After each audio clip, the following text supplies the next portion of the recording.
Hello बच्चों, मैं आज आपके लिए नई कहानी सुनाने आई हूँ जिसका नाम फूटा घड़ा।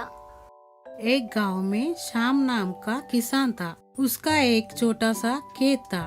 उसके पास 2 मिट्टी के घड़े थे, जिसे वह रोज अपने घर के लिए पानी लेकर आता था। लेकिन उनमें से एक घड़ा फूट चुका था नदी से पानी लाने पर, जिसकी वजह से एक घड़ा भरा हुआ रहता था और दूसरा आधा ही भरा हुआ रहता था।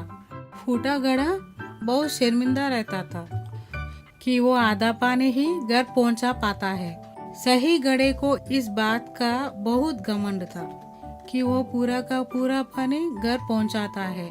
इसलिए वो फूटा घड़े को कहता है कि तू आधा पानी लाकर मालिक का मेहनत बेकार कर देता है।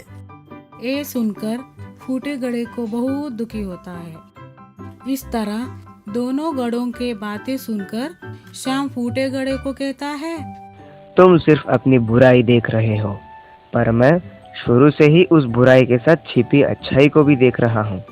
इसलिए मुझे कभी भी तुम में कमी दिखाई नहीं दी। तुम्हें ऐसा क्यों लगता है कि तुम मेरे किसी काम के ही नहीं हो? जाने अनजाने में तुमने मेरी बहुत मदद की है। पर वो कैसे?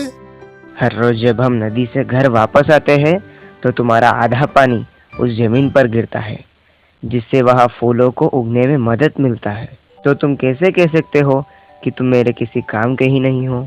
इन सब में आपकी मदद कैसे हुई? वो ऐसा है कि अब मैं खेती के साथ साथ उन फूलों को भी बाजार में बेचने लगा हूँ, जिससे मेरे पास और अधिक धन आ जाता है।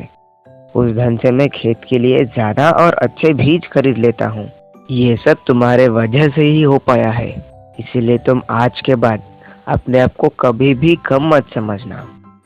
सीख, हमें कभी भी किसी के हुनर का मजाक नहीं बनाना चाहिए, बल्कि उसकी अच्छाई को ढूंढकर उसे और निखरना चाहिए।